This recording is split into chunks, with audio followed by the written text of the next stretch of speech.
Problem solving with Venn diagrams. इस video में हम देखेंगे कि हम वेन डायग्राम्स को इस्तेमाल करते हुए किस तरह से डिफरेंट प्रॉब्लम्स को सॉल्व करते हैं।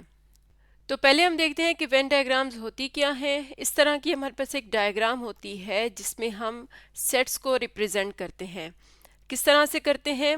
जो रेक्टेंगल हमें नज़र आ रही है ये हमारा यूनिवर्सल सेट होता है जिसे हम साइज से शो करते हैं। उसके अलावा जो हमें सर्कल्स नज़र आ रहे हैं ये सब सेट्स हैं या ये दूसरे सेट्स हैं जो कि उस प्रॉब्लम में हमारे मौजूद हैं। तो यहाँ पर हमने दो सेट्स को नाम दिया है ए और बी, और जो हमें यहाँ पर दरमियान में ये वाला पोर्शन नज़र आ रहा है ये इन दोनों का ओवरलैपिंग पोर्शन है, यानी कि यहाँ पर ये दोनों इंटरसेक्ट अगर करेंगे तो इनके वो वाले एलिमेंट्स लिखे जाते हैं। नॉर्मली तो हम ये करते हैं कि हमारा जो सेट यूनिवर्सल सेट है हम उसके एलिमेंट्स लिखते हैं।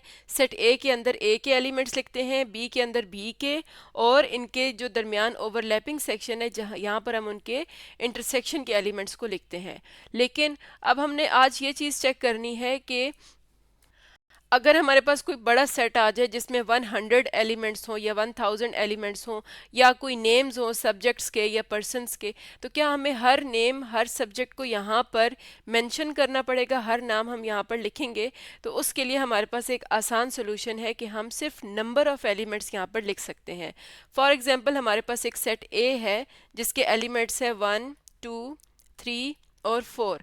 अब हम यहाँ पर जानते हैं कि जो नंबर ऑफ एलिमेंट्स हैं उसको कैसे लिखा जाता है, n ऑफ a, जिसे हम कार्डिनलिटी ऑफ सेट a भी कहते हैं। तो ये हमारे पास है 4, यानी इस सेट के अंदर 1 2 3 4 एलिमेंट्स हैं। तो हम यहाँ पर a के अंदर सेट a के अंदर सिर्फ 4 लिख देंगे, यानी सेट a के अंदर 4 एलिमेंट्स हैं। और अगर हमें ये भी पता हो कि इनके इंटरसेक्शन में कितने एलिमेंट्स हैं, फॉर एग्जांपल ए और बी के इंटरसेक्शन में 2 एलिमेंट्स आ रहे हैं, हम यहाँ 2 लिख सकते हैं। इसका मतलब है कि जो भी हमारे पास सेट्स हैं हम उनकी वेन डायग्राम जब ड्रॉ करेंगे या हमारे पास बिगर प्रॉब्लम्स होंगे तो उस केस में हमें हर एलिमेंट यहाँ पर नहीं लिखना, हम सिर्फ यहाँ पर उनकी कार्डिनलिटी लिख देंगे और वहाँ से हम अपने प्रॉब्लम्स को सॉल्व करेंगे। तो हम अब एक प्रॉब्लम देख लेते हैं जिसमें इसी तरह की चीज़ें हैं। प्रॉब्लम है there are 32 students in a class, यानी एक क्लास में टोटल 32 स्टूडेंट्स हैं। They can choose to study history, geography और बोथ और नीदर। या वो हिस्ट्री पढ़ सकते हैं या ज्योग्राफी पढ़ सकते हैं। बोथ का मतलब है कि वो उनके यूनियन में आ जाएगा। नीदर का मतलब है कि वो इन दोनों में से कोई भी नहीं है, यानी कि यहाँ पर हमारे पास कॉन्सेप्ट आता है कॉम्प्लीमेंट। यहाँ पर नीदर के केस में कॉम्प्लीमेंट का कॉन्सेप्ट आ जाएगा और बोथ के केस में यूनियन नहीं बल्कि इंटरसेक्शन का कॉन्सेप्ट आता है। बोथ का मतलब होता है जो दोनों में कॉमन हो। तो यहाँ से हमें दो चीज़ें मिल गई। अब हमारे पास यहाँ पर बाकी इन्फॉर्मेशन है कि 18 student study history, 20 study geography and 8 student study both history and geography. ये इन्फॉर्मेशन हमें दे दी गई है और पार्ट ए में कहा गया है draw a Venn diagram to show this information, और पार्ट बी में कहा गया है find the number of students who study neither history और नॉट ज्योग्राफी। तो यहाँ पर पहले हम इसकी वेन डायग्राम ड्रॉ करेंगे। ये हमारे पास वेन डायग्राम आ गई। हम यहाँ पर एक सेट एक्साई शो कर रहे हैं जो कि इसका यूनिवर्सल सेट है। अब इसके बाद हमने देखना है हम इन दोनों सेट्स को क्या नाम दें। एक को हम H कह देते हैं जो कि हिस्ट्री को शो करेगा, एक को हम G कह देते हैं जो कि ज्योग्राफी को शो करता है। अब हिस्ट्री में यहाँ पर हमारे पास 18 स्टूडेंट्स बताए गए हैं, ज्योग्राफी में 20 हैं और 8 ऐसे हैं जो दोनों पढ़ते हैं। तो इसका मतलब है कि हमें पहले ये वाला सेक्शन फिल करना है जो कि दोनों का ओवरलैपिंग है। तो 8 स्टूडेंट्स वो हैं जो कि दोनों सब्जेक्ट्स पढ़ रहे हैं। हिस्ट्री में टोटल 18 हैं जिनमें से 8 ऐसे हैं जो ज्योग्राफी भी पढ़ रहे हैं, तो बाकी रह गए 10। इसी तरह ज्योग्राफी में टोटल 20 थे जिनमें से 8 स्टूडेंट्स हिस्ट्री भी पढ़ रहे हैं, तो बाकी रह गए 12।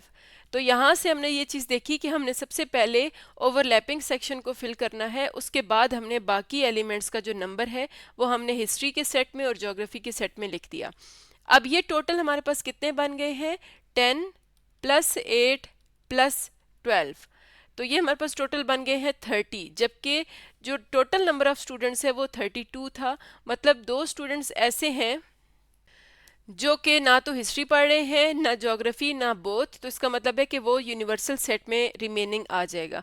क्योंकि अब अगर हम ओवरऑल इस रेक्टेंगल को देखें तो इसमें जितने नंबर्स लिखे हुए हैं 2 + 10 + 8 + 12, ये इक्वल आता है 32 के।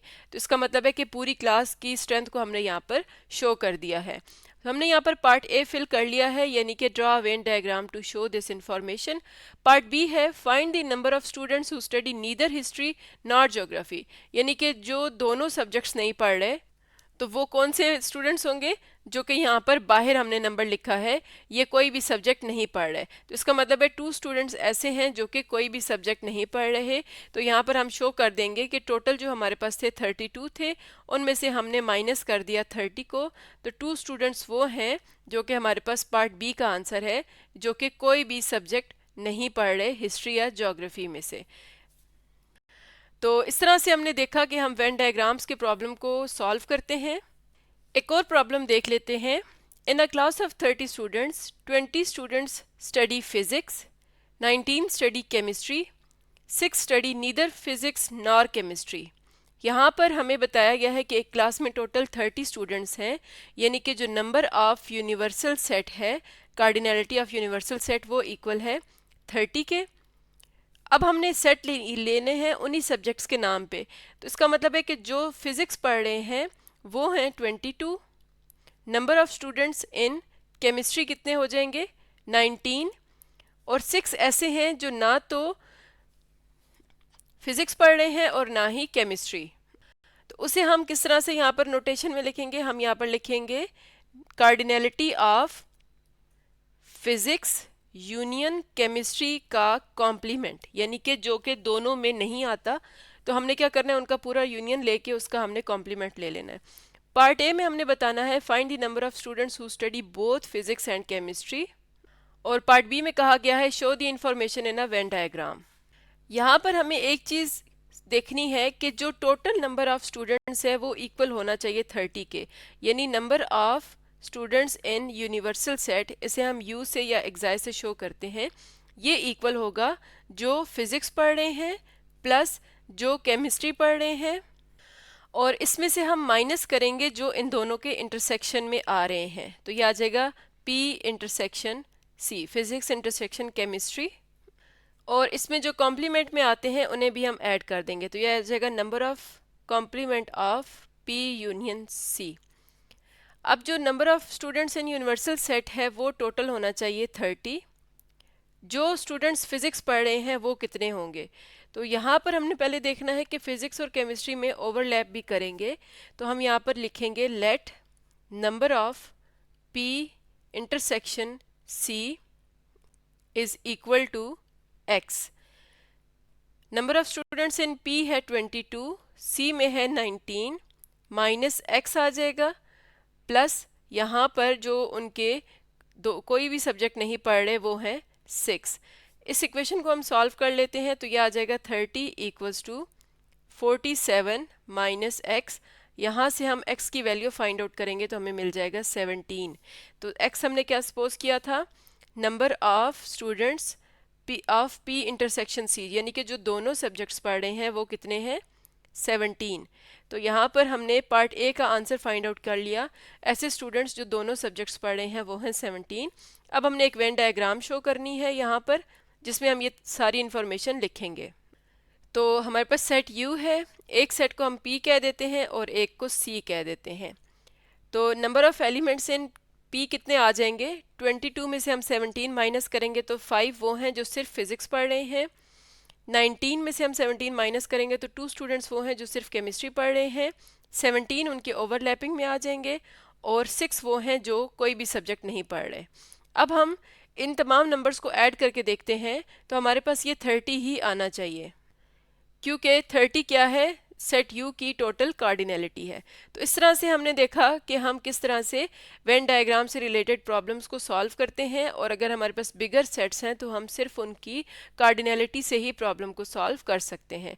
तो आज का हमारा टॉपिक था problem solving with Venn diagrams.